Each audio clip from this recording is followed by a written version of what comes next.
Hi everyone, I'm Cindy, and today I'd like to share with you a project I started. It is called The Hidden Car. So when I first came with this name, my mom asked me, why this one? It sounds really strange. I said, every entrepreneur has a business card. It is the identity they hand out, the label they show to the world, like founder, CEO, investor, or designer. But behind the visual card, there's always another one that no one sees, not printed, not introduced. It's the card hidden in their heart, the one that holds their real reason for keeping on. Sometimes it's the responsibility, sometimes it's a dream, sometimes it's just the belief that tells that they cannot give up. That is what the hidden cards means. That is what I set out to find. Know the labels, know the business story, but the things behind it all. So the thing that keeps them from falling apart in their darkest hours, the one ways that got them back to their feet when they were completely alone. So over the past few months, I've interviewed 10 entrepreneurs. And today, I want to share 3 of their stories with you.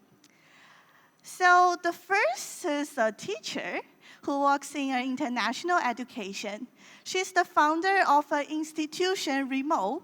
She's been deeply involved in this field for nearly 20 years. In the beginning, she had to be the decision maker, the counselor, the communicator, all at once. There were times when the pressure felt unbearable. She couldn't sleep. At 2 a.m., she would still be staring at her ceiling, wondering, am I doing enough? Can I keep holding everything together? Well, there were times when she felt like she was going to break. She told me she had never seemed to give up, because behind of her, there's always some support from her parents, her brother, and especially for her husband.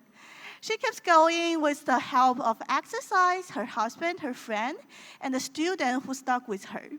But except those, what held her up deep down were her 3 goals: to stay rooted in education, to give back through philosophy, to invest in meaningful innovation. She once said, education shouldn't just serve the village, it should also shine a light on those who never thought they had a future. And she lives like that. On her wedding anniversary, she didn't go on a vacation. She and her husband, co-founder, and students traveled to a remote mountain region to visit 2 families they had been supporting. She told me that was the most meaningful day of my life, because that day she didn't feel she was doing a job. She felt like she was doing something right. That is her hidden car. Not the job title, but the belief underneath it. And the second people is a female entrepreneur who runs a factory in Dongguan. She didn't study engineering, but she stepped into chemical industry and built her own place from scratch. She told me with love, in the beginning, I even didn't know what the sodium bicarbonate was. But for now, I know that. It's just baking soda. Behind this love, however, are sleepless nights and real pain. She faced equipment explosions, staff leaving, unhappy customer. Once her employee asked, boss, how are you still standing here, not falling apart yet? She smiled and said, if I collapse, who is out to take the responsibility? She wasn't saying she didn't feel pain.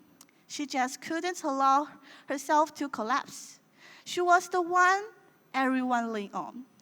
She told me that entrepreneurship is a balancing act between 2 mentalities. On the one hand, you must be optimistic. Believe that your efforts will pay off. But on the other hand, you have to be prepared, ready to lose it all at any time. So for her guiding word, I think it's never back down. So she said, there's always another problem, another hill to climb, but we are still here. That is what building something really looks like. That is her car. And the third person I want to tell you about is someone a little bit different. He's young, a high school student in an international school. He doesn't have a company or profit, but I still want to call him an entrepreneur because what he's doing is already making a real change. He led a team that's rebuilt the school's struggling system and help other students' clubs create their own website. It sounds really smooth, right? But the fact is not. Behind the scenes, it was failure after failure. They picked the wrong tech framework at first and had to rebuild everything 3 times. They had no budgets, limited time, and limited skill. And during the darkest moments, they kept asking themselves, should we stop here? Is it worth trying again? But in the end, he told his team, we've already done 80%. If we stop now, we won't even forgive ourselves. So they pushed forward, learned new toys, built something that's worked. He told me the pressure didn't come from the outside. It came from within because I just had to make it the best I could. It sounds really funny, or we can say it's naive, but it is pure. That is the kind of belief only someone young can say with such honesty. So that is his car. So that is the 3 stories I want to share with you, and that's the most memorable story I've heard. But at this point, you might be wondering, these stories are powerful, but I'm not an entrepreneur. I haven't dealt with explosion or students or software crashes. Do I have a hidden car? And if so, how can I find it? Every single one of us has a hidden car inside.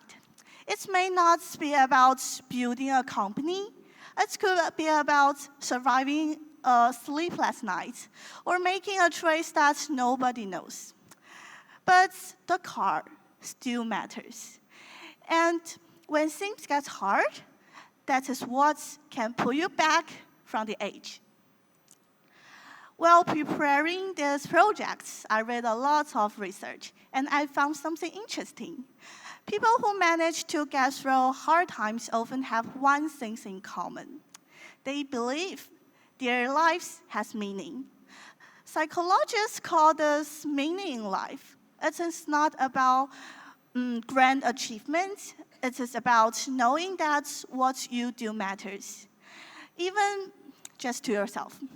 Research shows that when you have a strong sense of meaning, your brain is less likely to go into treat mode under the stress. Instead, it's starting researching for solution.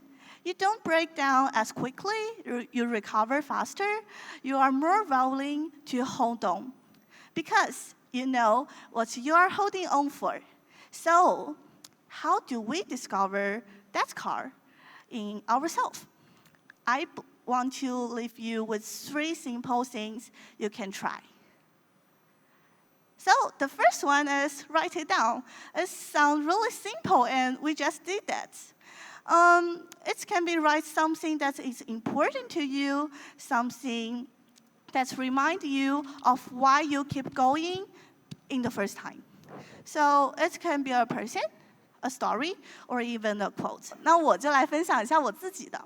那么从在高中这么繁忙的学业中，能抽出时间来做一些其他的事情，那么我的 hidden card 是什么呢？其实它不是一个很具象的事情，它是一句抽象的句子。就是我觉得我付出过的所有努力，它终将会得到回报。那么我一开始做的事情，我最后就要做到。这其实听着也很天真，但是这就是一个来自高中生他很质朴的心灵，就是我想做的，我就要做到。So it doesn't need to sound poetic, but it's just need to be honest. And the second one is make it visible. Don't just write it on your notice. You need to put it on a sticky note, write it on your journal, tap it to your wall. When you are exhausted, look at it. And remember what brought you here in the first place. So besides those two things sound physical, we can find something in our hearts. Or in other words, build your resilience. Science shows that small things like moving your body, talking to your friend, or listening music, or even just cry, can make your brain better at dealing with stress. You don't have to be strong. You just don't have to carry everything on yourself, be alone. So in this project, I interviewed 10 entrepreneurs. Some are successful, some still on the way. But all of them have faced real pressure. The kind that keep you up at night, that make you question yourself. My presentation is not about how hard life is or how much pressure entrepreneurs are under. We already know that, actually. So what I really want to say is, even the people who seem unbreakable, they've sleepless, they've doubted, they've wanted to quit, but they didn't, because they had the car inside their heart. That reminded them why they started in the first place. So again, it's maybe the responsibility, maybe it's the love, maybe it's just a quiet way saying, I'm not done yet. So every one of them had it, and I believe that, and so do you. So at the last moment, I want to ask you a simple question. What is your hidden car? Thank you.